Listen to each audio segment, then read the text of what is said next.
In this lesson, we're going to be talking about the basics of a computer.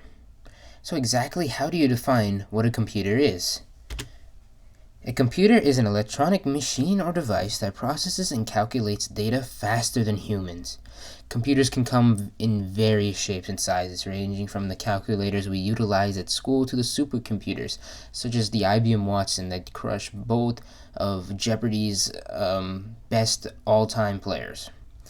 A computer utilizes programs, which are a set of instructions given to the device that performs a task upon execution, allowing the computer to actually function. With programs arise the two aspects of a computer, hardware and software. Alright, so let's get into hardware. The hardware of a computer is the actual physical machinery that builds up a computer, but it's practically useless without programs. There are 5 key components of hardware that are important to computer science, and these include the CPU, the ALU, input units, output units, and memory. So let's start off with the central processing unit, otherwise known as the CPU, and the plural will be multiprocessor. The CPU is what many would call the brain of the brain of a computer.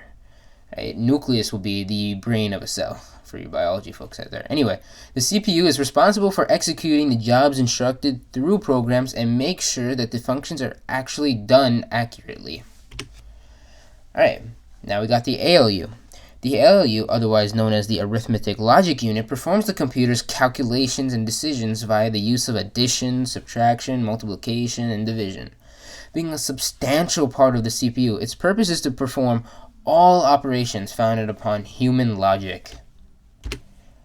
Alright, now let's do input units. Think input units as plugging a USB keyboard into your computer, because that is essentially what an input unit is. Input units are hardware that sends out signals to the computer to provide direct data. When you type a letter on a keyboard, the keyboard then sends an input signal, which is why it comes up onto your monitor or display. Alright, now with input units, we also get output units that sends information to another device.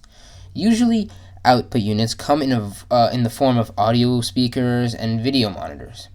An easy example of an output device would be a printer, for the computer sends the information to the printer on what has to be printed and how it's supposed to be printed. So it sends the instructions on what to be printed and how it's supposed to be printed. Alright, now the memory. The computer's memory is capable of storing data. There are 2 types of computer memory, volatile and persistent. Volatile memory is the memory that isn't kept. When the computer shuts down, the computer doesn't preserve that information. An example of a volatile memory unit is the RAM, or the random access memory, which retains information. So when you turn off your computer, anything that's on the RAM is gone. Now, persistent memory, or otherwise known as non-volatile memory, on the other hand, doesn't delete when the computer shuts down, for it is saved on a secondary storage unit.